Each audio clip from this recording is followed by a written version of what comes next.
Fuji Heavy Industries was also assembled from a small pleiad of different companies. To the naked eye, only 6 stars can be seen in the constellation Pleiades, the same number as the companies that made up FHI. But it was only a prototype, both the car and the success. The real success still lay ahead. Raw material problems had been plaguing Japan all along. The government issued a law that virtually eliminated taxes on cars that were no longer than 12 feet in length and consumed no more than 69 miles per gallon. And why? Because the economy in the country after the war was like one big alley bigger. Okay, the law was understood and passed. Not easy, but possible, and it turned out that FHI was the first company to be able to adjust to these standards. In 1958, it introduced the Subaru 360.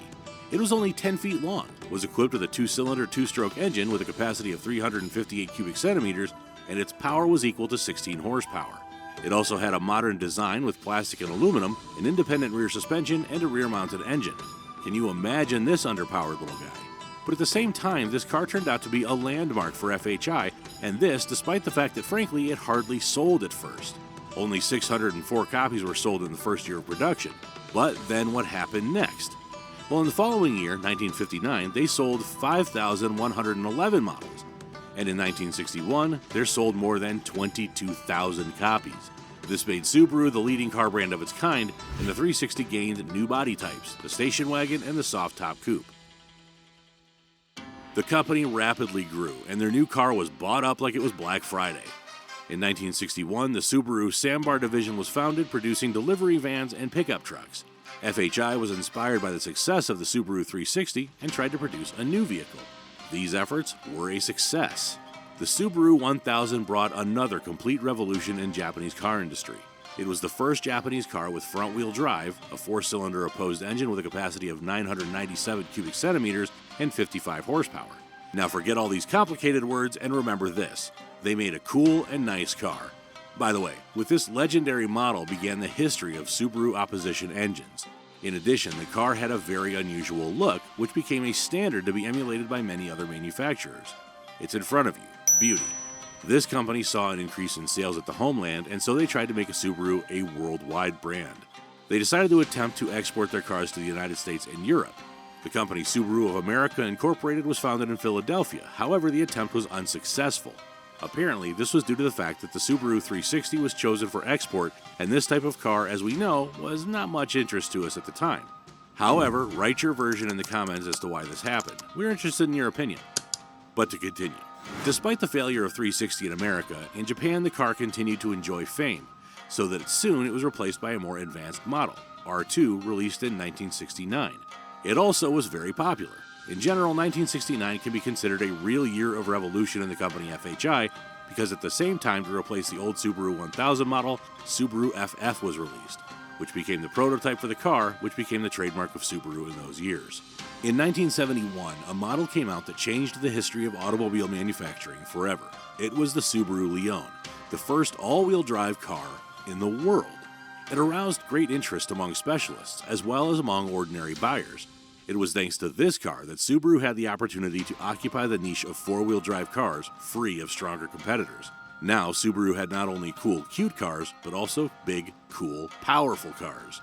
In 1972, the R2 was replaced by the Rex, which had a 2-cylinder water-cooled 356 cubic centimeter engine. 2 years later, the Leone shown abroad began to experience a real boom in sales. More than 100,000 cars were sold in total, as many as 30,000 of them in the US alone. In 1975, exports were about 27%.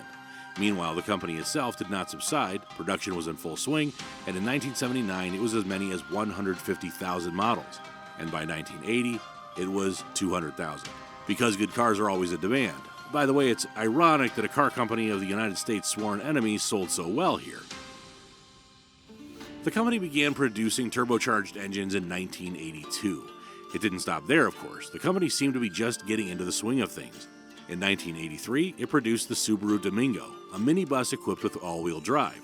In the meantime, it was already the 5 millionth Subaru car.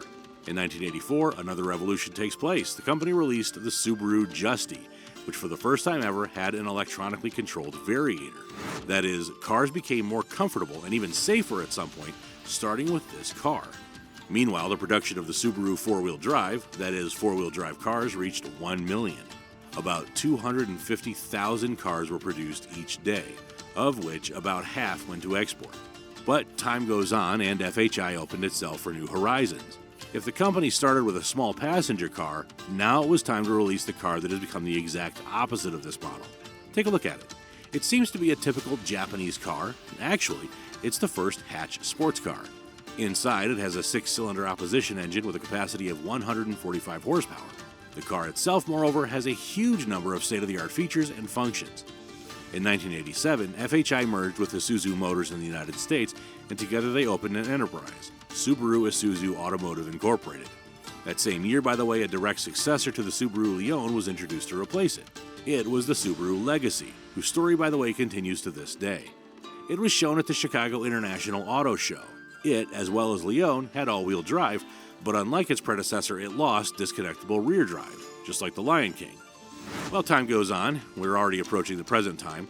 And by the way, have you noticed they don't have actually that many cars? Well, why is that? Well, that's a mystery. Well, actually, it's not. The reason is they actually kept making airplanes, but nobody cares about airplanes. We're talking about cars. But that question should give us an answer. Anyway, the Legacy becomes the record holder in 1989. On test records, this car set 2 world records and 13 national records. To be specific, it was able to travel 62,000 miles at an average speed of 138 miles per hour in 19 days, stopping only to refuel, change consumables, and of course drivers, well, who are also consumables if you think about it. At the same time, the Legacy station wagon set a world speed record among station wagons, 155 miles an hour. Now there's a reason we set records. 1990 was a landmark year for Subaru. They began a partnership with the British company ProDrive. This meant that Subaru cars were now on equal footing with others in racing. Already that year, the Legacy won the Safari Rally in Group N. From this begins the brilliant path of victories in rally and circuit racing. For regular citizens, an all-urban variant, the Vivio, was released. It was equipped with a 658 cubic centimeter engine and the variator we already know. But we know which model the car enthusiasts have gathered for. Do you recognize the car in this picture? Its history lasts to this day, and it remains the hallmark of FHI. This is the Subaru Impreza. Its production began in 1992. It constantly participated in various competitions, had an incredibly powerful engine, the volume of which began at 1.6 liter and ended at 2. The Impreza became the benchmark in the world of automobile manufacturing. But that's not all. In 1994, FHI produced a passenger car with the capabilities of the Subaru Legacy Outback SUV. And yes, their attempt to create an electric car was not a success. That's why Toyota, not Elon Musk, seems to be buying them. Now let's get even closer to our day. In 1997, there was a cool model, the Subaru Forester. It was the invention of the so-called reference car because it was almost impossible to assign this car to any of the existing classes. It spawned many imitators. In 1998, the Palio model replaced the Vivio.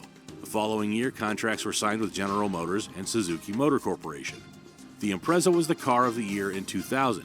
The Outback's replacement, the Baja, came out in 2002. So, the year 2000. A complete renewal of Subaru cars took place, but financial problems hit the company blow by blow. Subaru Outback proved to be too expensive, and its independent launch of this car resulted in big losses. In short, Subaru was slowly going bankrupt. It's amazing, but as it happens, one mistake and you're screwed. So what do? That's right, you get everybody's attention, even the government, which was in dire need of paying off its debts. That was in 2002. In fact, these problems were solved more quickly and easily than originally thought. A contract was signed with the Swedish company Volvo, which in exchange for Subaru's technology and developments covered part of the debt. But it wasn't enough. In 2004, the brand got a new co-owner, Toyota, the largest car manufacturer in Japan. But the government of the country blocked the deal, motivated by anti-monopoly laws. As a result, the firm was only able to get a 7% stake in Subaru, and that 7% began to multiply like cells, by budding. Now it's no longer 7. The law doesn't help, in short. So the company secured itself financially and immediately started developing a new car, an improved version of the Subaru Impreza. For this purpose, it contacted Audi and developed with it a new aerodynamic suspension. And the following year, Subaru decided to develop a new car, the Subaru Tribeca, a luxury model that represented a competitor to brand like the Infiniti. But fate and time continued to strike the company. In 2008, a fuck-up that everyone but the children of the 2000s and 2010s would remember. But fate saved Subaru this time too, even though they had to slightly reduce production and even introduced shift work.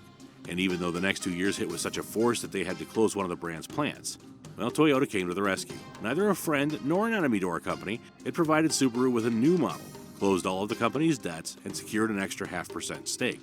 That model was a company of the Toyota 86, called the Subaru BRZ. They were absolutely identical, except that they were sold in different countries. In 2011, Subaru introduced the Subaru XV crossover, which was so successful that it turned out to be the record seller in its class in Japan, the United States, and Canada, falling only a few hundred copies short of the Toyota RAV4. In fact, the partnership with Toyota was very fruitful. It was perhaps one of the most amazing symbioses in the history of the entire automobile industry. We say this because of the fact that the legendary model Subaru BRZ, which appeared in 2011, was developed jointly with Toyota. By the way, at the moment, this model is sold under 3 different names: Toyota 86, Subaru BRZ, and Scion in different countries in different ways. Together with Toyota in 2014, Subaru had released a new car, which had become one of the most successful and iconic cars in history. It was the Subaru WRX STI. It was a vastly improved Impreza, much more powerful, faster, and more comfortable than the original. It's the one that performs today at the Nürburgring car race, and it can still make it through even the toughest parts of the road. And tuning, the thing for which everyone has come to love Subaru so much, has appeared on it in an improved form. Now grown-up kids can do whatever they want with their cars. Yay. Now, the symbiosis of the companies eventually led to Toyota buying out more and more of Subaru. In 2018, Toyota took possession of 17% of the stock, and by 2019, all 20%. The transaction amounted to $750 million.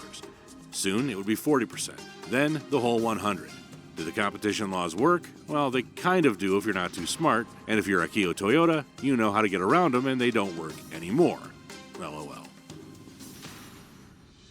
Well, today, Subaru makes cars in 9 plants around the world and sells its models in more than 100 countries. Subaru has an incredible history as a company that made airplanes for the first 30 or 40 years and has subsequently produced revolutionary, incredibly successful cars.